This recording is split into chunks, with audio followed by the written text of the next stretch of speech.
अब बेटे मैं केमिस्ट्री क्लास दे रहा हूँ, ठीक है। If a liquid is heated to a certain temperature, it starts to boil. अच्छा, मैंने कहा था कि यहाँ पे Said that you will teach us a topic about this. मैंने कहा था यहाँ से हम आगे जाएंगे तब जब मैं यहाँ पे टॉपिक एक डिस्कस कर लूंगा। क्या टॉपिक डिस्कस कर लूंगा? ये वर्कशीट डिस्कस करने से पहले मुझे आपसे एक टॉपिक डिस्कस करना है। टॉपिक क्या है? The topic is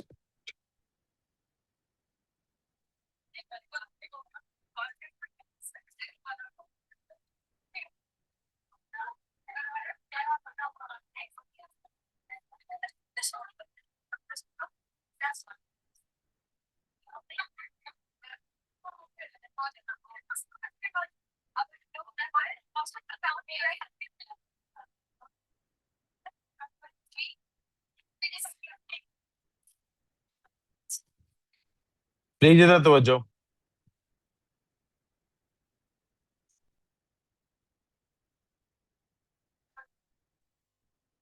changing liquid into gas.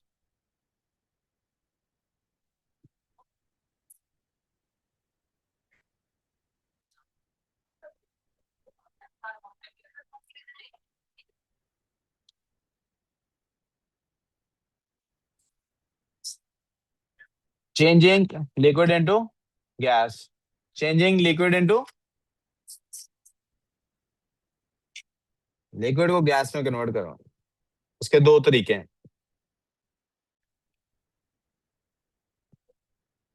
Boiling,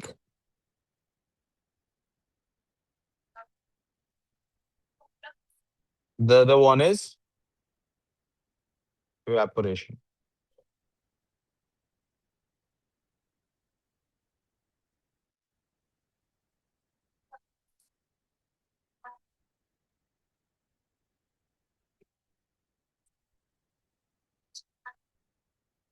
As a whole बेटे, both of them are collectively called as vaporization. Please मेरी तरफ तवज्जो रखें। वेपराइजेशन क्या होती है बेटे? ये जो ऊपर लिखा हुआ है, लिक्विड का गैस में कन्वर्ट होना। वेपराइजेशन क्या होती है? लिक्विड का। तो इवेपोरेशन और वेपराइजेशन भी दो डिफरेंट वर्ड्स हैं। मुझे इस वक्त आपको ये बताना है, वेपराइजेशन का मतलब होता है लिक्विड का वेपर्स में कन्वर्ट होना। Vapours in itself are called gas. लेकिन वो कहाँ लिखे थे? लेकिन वो वेपराइजेशन जी कहाँ है? लेकिन वो वेपर्स में जो कन्वर्ट होते हैं वो बॉइलिंग के थ्रू होते हैं या इवेपोरेशन के? ये दो अलग टॉपिक्स। फर्क क्या है दोनों के अंदर?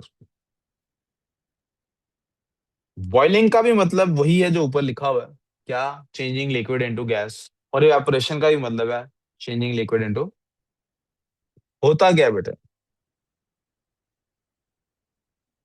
Liquid is made up of particles, right? All particles are receiving heat energy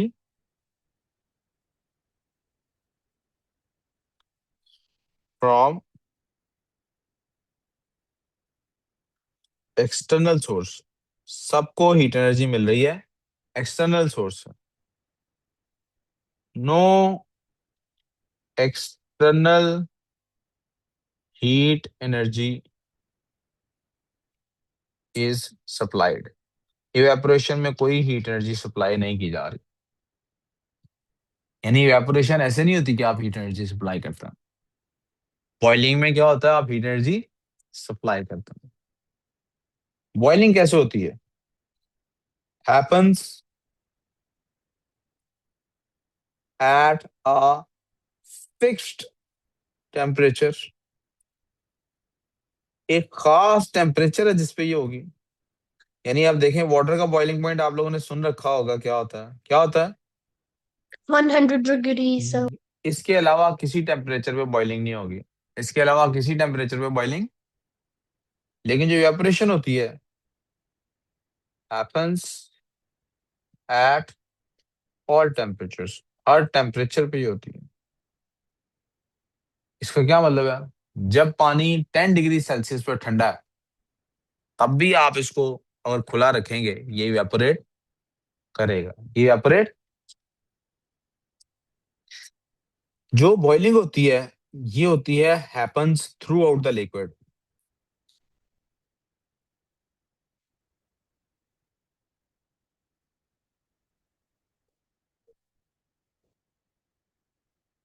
लेकिन ये जो इवेपोरेशन है, ये सिर्फ कहाँ होती है? Happens only at the surface. सिर्फ कहाँ होती है बेटे ये? कोई कंफ्यूजन, कोई मसला? कभी आपने ऐसा हुआ है कि कभी लाइन बना के खड़े हुए हों और किसी दरमियान से या लाइन के एंड से किसी बच्चे ने धक्का मारा हो, तो पूरी लाइन को वो धक्का लगता है कि नहीं? और Yes. जो बच्चा गिरता है वो कौन सा होता है? जो आखिरी होता है। इवेपोरेशन ऐसी होती है। इवेपोरेशन, सारे पार्टिकल्स आपस में टकरा रहे हैं, सारे पार्टिकल्स आपस में टकरा रहे हैं, सारे पार्टिकल्स आपस में, सारे पार्टिकल्स आपस में टकराते हैं, सारे पार्टिकल्स आपस में। अब वो टकरें इस तरह की होती हैं, कभी कभी हल्की सी टक्कर होती है, आप नहीं भी गिरते। लेकिन कभी कोई टक्कर इतनी ज्यादा होती है कि आपकी काइनेटिक एनर्जी इतनी बढ़ जाती है कि आप इस तरफ के नीचे, ये कभी ये कभी ये जैसे काइनेटिक एनर्जी इतनी बढ़ जाती है कि आप सरफेस से बाहर निकल जाते हैं। तो वो जो आप सरफेस से बाहर गिरे हैं, वो आप इवेपोरेट हुए हैं। समझ आई मेरी बात? कोई कंफ्यूजन, कोई मसला भाई यहाँ तक? अब एक सवाल का जवाब दीजिए। एवरेज तो आपको याद है ना किसको कहते हैं? एवरेज तो आपको, क्लास में है जी 5 बच्चे, एक बच्चा उनमें से लेके आया है 4,000 रुपया। कितने लेके आया? क्लास में 5 बच्चे हैं, एक बच्चा लेके आया है 4,000। बाकी 4 बच्चों के पास 4,000 नहीं है। उनके पास क्या है? 2 बच्चों के पास 300-300 रुपया, 2 बच्चों के पास 200-200 रुपया। Let's draw this over here. एक बच्चे के पास 5,000 है, 2 बच्चों के पास 200 रुपया है, 200, 200, 2 बच्चों के पास 300। जरा इनका सम निकालें, क्या बनता है? प्लीज देखिए क्या सम बनता है जमल इनका। कितने बनते हैं? सॉरी, ये पहले वाले बच्चे के पास तो 4,000 था। मैं भी कहूँ इतने पैसे कहाँ से आ गए? टोटल सम क्या बन गया? approximately 5,000। approximately average, 5,000. अप्रोक्सीमेटली नहीं बेटे, एग्जैक्टली 5,000। एवरेज क्या निकलती है? एवरेज कैसे निकालेंगे? Each kid has 1,000. कैलकुलेटर है, निकालो।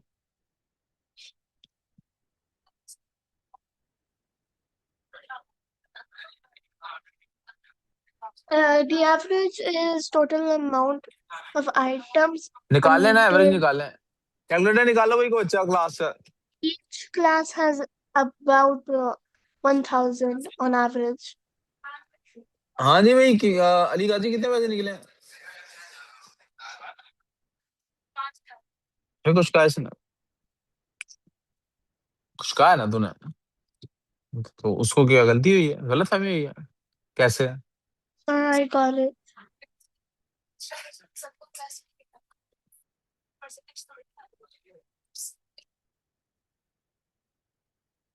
हाँ जी, क्या एवरेज निकली है? 5,000 एवरेज निकली। 100 से क्यों डिवाइड करना है? कितने लोग हैं जिनके पास पैसे हैं? तो 5,000 तो टोटल अमाउंट बनती है ना, तो डिवाइड किस पे करना है अब आपने?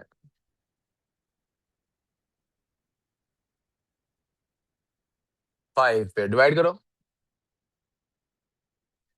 पर पर्सन की एवरेज आई है। अब कैलकुलेटर को अपने को यूज रखें, कैलकुलेटर अपने सामने खोल के रखें।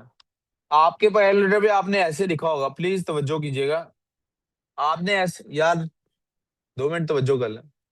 आपने ऐसे लिखा होगा कैलकुलेटर पे दिस, और यहाँ पे 5 लिखा होगा, आपकी एवरेज निकल आएगी। ठीक है। अब एक काम करना आपने, कैलकुलेटर में एक बटन होता है वो एरो की वाला, वो एरो की वाला दबाना है बटन, और ऊपर से जाके ये 300 यहाँ से डिलीट कर देना। बंदे कितने रह गए? 4, इसको भी डिलीट कर दें और यहाँ 4 लिख दें। अब देखें क्या आंसर आता है। देखें जी क्या आंसर आता है। अमाउंट क्या बनी टोटल? 4। अब एवरेज आपकी आई है 1075। पहले एवरेज कितनी आ रही थी? 1000। इसका मतलब है अगर मैं अनडू करूं जरा इसको, वापस वो वाला 300 वापस ले आता हूं, ये वाला 300 अगर माइनस करता हूं, और इस 300 की जगह भी यहां से ये 5 की जगह 4 आ जाएगा ना, अभी भी एवरेज क्या आएगी? फिर अनडू करता हूं, इस 300, यानी ये बच्चे बारी बारी, ये बच्चे हम चेक कर रहे हैं किस बच्चे को निकाल दें, तो हमें बच्चे 4 लेके जाने थे, तो देख रहे हैं किस बच्चे को निकालें तो गुजारा होता। हमने पहले 300 वाले को निकाला, अपनी एवरेज में कोई खास चेंज नहीं आया। दूसरे 300 वाले को निकाला, अपनी एवरेज में कोई खास चेंज, 1000 प्लस, बल्कि एवरेज और बेहतर हो गई। हम इस 200 वाले को माइनस करते हैं और बच्चे 4 करते हैं, जरा चेक करें क्या वैल्यूज आती हैं। फिर भी एवरेज अपनी 1200 बन रही है, so it is a good average, right? हमने पहले 300, यार बिल्कुल बकवास बंद करके ना मेरी बात सुननी। हमने पहले बच्चे को, हमने 4 बच्चे लेके जाने हैं जी ट्रिप पे, पांचों बच्चों के पैसे निकाले हैं। एवरेज पर्सन आ रहा है 1000 रुपया। सीटें मिली हैं 4, सीटें कितनी मिली हैं? इसको छोड़ देते हैं इस बच्चे को, तो एवरेज पहले से बेहतर हो जाती है, पर पर्सन ज्यादा पैसे आते हैं। अच्छा, ये कहता है मुझे क्यों छोड़ के जा रहे हो, इसको छोड़ के जाओ। इसको निकालते हैं तब भी एवरेज 1175 पे आती है, अच्छी एवरेज है। ये कहता है मुझे भी क्यों निकालते हो, इसको निकालो। इसको निकालते हैं, नीचे 4 लिख के करते हैं, तब भी एवरेज और अच्छी आती है, 1200 आती है। हम कहते हैं हाँ इसको निकालते हैं, लेके 4 जाने हैं। ये कहता है मुझे क्यों निकालते हो, इसको निकालो। इसको निकालते हैं तब भी एवरेज क्या आती है? ये भी कहता है मुझे क्यों निकालते हो, इसको निकालो। लेट्स सी, इसको निकालते हैं तो क्या होता है? 200 + 200 + 300 + 300 ओवर 4, आंसर क्या आया? वो कहता भाई 2 ही कैंसल। आप बताएं इनमें से कौन सा बंदा था जिसको निकालने से एवरेज एकदम से डाउन हो गई है? आपने 1000 वाला ओवर ना। 40 है। 1000 वाले ने बहुत इंपैक्ट डाला है। 1000 वाला जब निकला है ना, एवरेज बहुत ही नीचे आ गई है, एवरेज बहुत ही। यहाँ तो कोई मसला, बिलाती इसको मारना है, अभी नहीं। बिलाती इसके साथ आइंदा बात तो नहीं करनी। क्या? नहीं, मैंने पूछा है किस बच्चे को निकाल देंगे तो एवरेज सबसे डाउन हो जाएगी। तो पता लगा वो जो 1000 वाला है उसको, सबसे जिसके पास सबसे ज्यादा पैसे थे, उसको निकालेंगे तो एवरेज सबसे कम हो जाएगी। क्या तो कोई प्रॉब्लम? फॉरगेट के मैं पैसों की बात कर रहा हूँ। वो आपने मीम्स देखी है ना ऐसी, कि जो एक स्टोरी सुनाते हैं किसी बारे के, किसी चीज के बारे में, कोई फजूल सी स्टोरी होती है, एंड पे लिखा होता है इट वाजंट अबाउट दैट, तो दिस वाजंट अबाउट पैसे, दिस वाजंट अबाउट पैसे। ये पैसों की तो बात ही नहीं थी। ये बात किसकी थी? ये बात, यार ये मिट क्यों नहीं रहे? ये बात थी बेटे एनर्जी की। किसकी बात है ये बात किसकी है बेटे? एनर्जी की। बेटे बाहर उसी ने गिरना है, ये देखो ना। आप में से फेल पता है किसने होना है? जो सबसे ज्यादा क्लास में उछल रहा है। मैं आपकी बात ही नहीं कर रहा। क्लास में सबसे ज्यादा जो उछल रहा होगा, वो क्या होगा? फेल होने के चांस भी सबसे ज्यादा उसी के हैं कि नहीं? जो क्लास में सबसे ज्यादा उछल रहा होगा, उसी के सबसे ज्यादा चांस है। जो बोट है जिसपे हम ट्रेवल कर रहे हैं, बोट भरी हुई है, बाहर गिरने का चांस किसका सबसे ज्यादा है? जो सबसे ज्यादा। आप मुझे बताएं एनर्जी किसमें ज्यादा होती है, जो टिक के बैठा होता है उसमें, या जो उछल रहा होता है ज्यादा उसमें? तो बेटे जब इवेपोरेशन होती है ना, तब भी particles with highest energy, highest kinetic energy, चुप कर जाए 1 minute, particles with highest kinetic energy evaporates first. सबसे पहले किसने बाहर गिरना है? जिसकी काइनेटिक एनर्जी सबसे, और जिसके पास सबसे ज्यादा काइनेटिक एनर्जी हो, जब वो बाहर निकल जाए, तो पीछे एवरेज एनर्जी को क्या होगा महरूर? महरूर आपका ध्यान मेरी तरफ नहीं है ना? We will we do the tomorrow or today? क्या होगा बेटे? जब हाईएस्ट एनर्जी वाला बाहर निकल जाएगा, तो पीछे जो बकाया लोग बचे हैं, उनकी एवरेज को क्या होगा? Average energy of remaining particles, average energy of remaining particles will reduce significantly, बहुत ज्यादा नीचे आ जाएगी। विल रिड्यूस, जब इंटरनल एनर्जी या काइनेटिक एनर्जी या हीट एनर्जी किसी की कम हो जाए, तो उसमें वो ठंडा हो जाता है या गर्म हो जाता है? ठंडा हो जाता है। तो एक सबसे हाईलाइटिंग बात इसमें क्या आ जाएगी? हाईलाइटिंग बात इसमें ये आ जाएगी, this creates a cooling effect. कौन सा इफेक्ट आता है इससे? This creates a cooling effect. Boiling, क्या यार, ये इसको हो गया पता नहीं।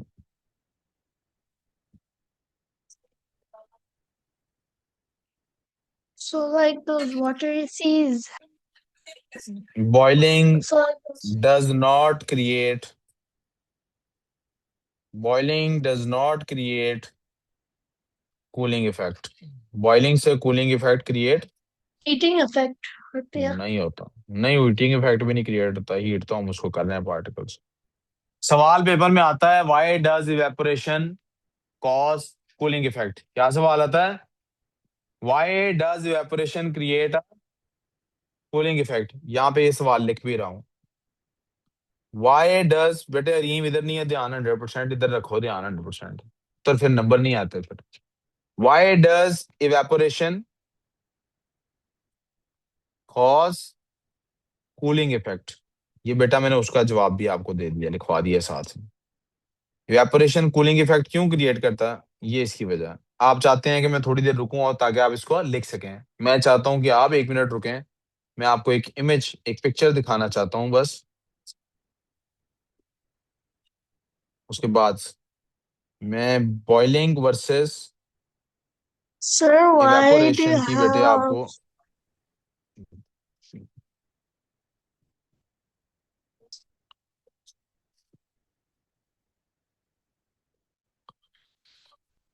मैं आपको बॉइलिंग वर्सेस इवेपोरेशन की बेटे एक पिक्चर दिखाना चाहता हूँ। ठीक है।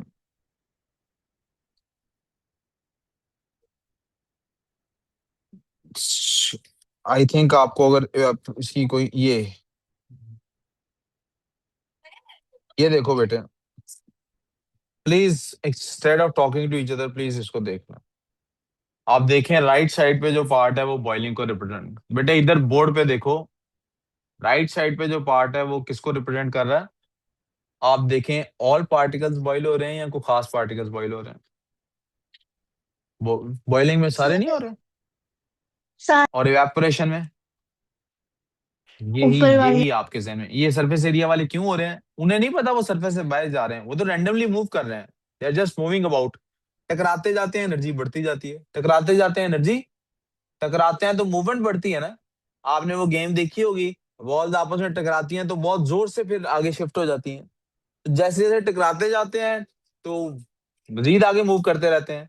अगर उनके टकराने से डायरेक्शन अपवर्ड हो जाए, यानी सरफेस की तरफ हो जाए, और वो सरफेस से बाहर निकल जाए, तो नीचे वालों की एवरेज एनर्जी कम हो जाती है। जब नीचे वालों की एवरेज एनर्जी कम हो जाती है तो evaporation becomes a cool, something that cools down things. इसीलिए Yes. जब आपको गर्मी लगती है तो आपको क्या आता है? That is your body trying to perspire. Perspiration Evaporate. होती है पहला स्टेप, और उसके बाद पसीना इवेपोरेट करता है, और वो इवेपोरेट क्या करता है? कूलिंग इफेक्ट जनरेट करता है। इसीलिए पसीने के अंदर जब आप पंखे के नीचे आते हैं तो आपको हवा ज्यादा, वही पंखा की हवा जो गर्म लग रही होती है वो क्या फील होने लगती Sir, है? 2 पॉइंट और do लिखने you और know हमारा those लेक्चर आज watery का क्लोज हो seas? जाएगा। जी बेटे Irha. Do you know about those बेटा watery मुझे आपकी seas? इरहा आवाज कट गई, समझ नहीं आई। Those watery seas also use evaporation. पुत्र सॉरी, मुझे आपकी आवाज कटी है, समझ नहीं आई। आप वॉइस नोट कर लें, मुझे नहीं समझ आ रही आप क्या कह रही हैं। There's इवेपोरेशन के what बारे में प्लीज एक पॉइंट और मैंने बताना है।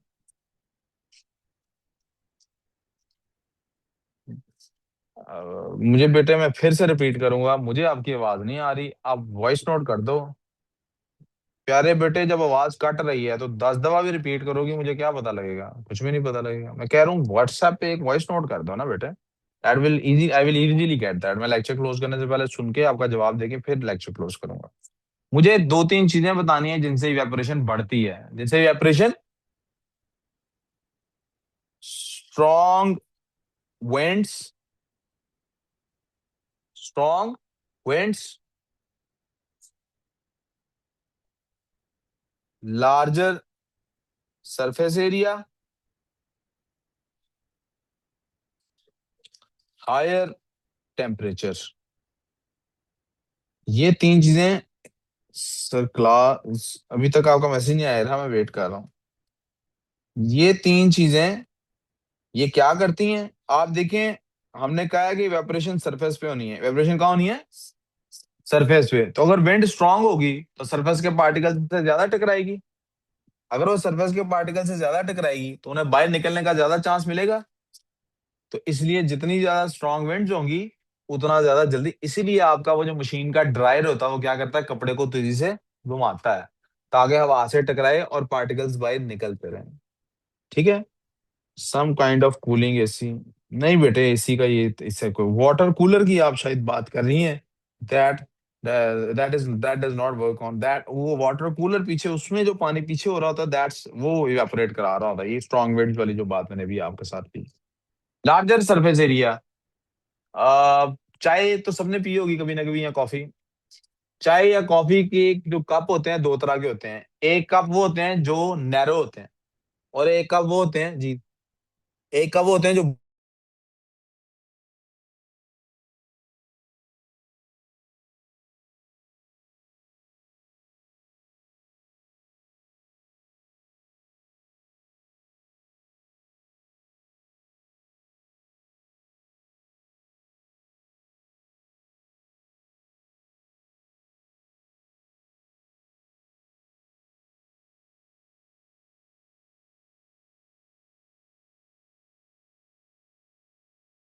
देख रहा हूँ।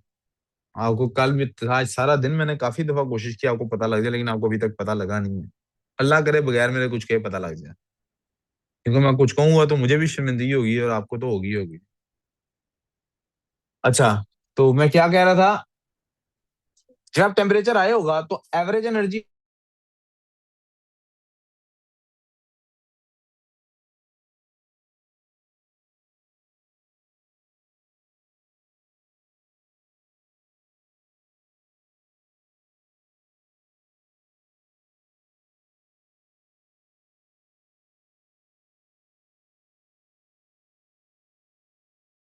सूख जाते हैं कपड़े।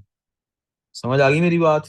तो इसलिए ये हमारे नोट्स में ये आखिरी बात, ये तीनों क्या करते हैं, इवेपोरेशन इज इंक्रीज्ड बाय। अच्छा बेटे मैं अभी कहता हूँ, bulk evaporation is increased by. Evaporation किससे इंक्रीज हो जाती है बेटे, ओहो बंद हो गई तू। इन तीन चीजों से इवेपोरेशन इंक्रीज हो जाती है बेटे।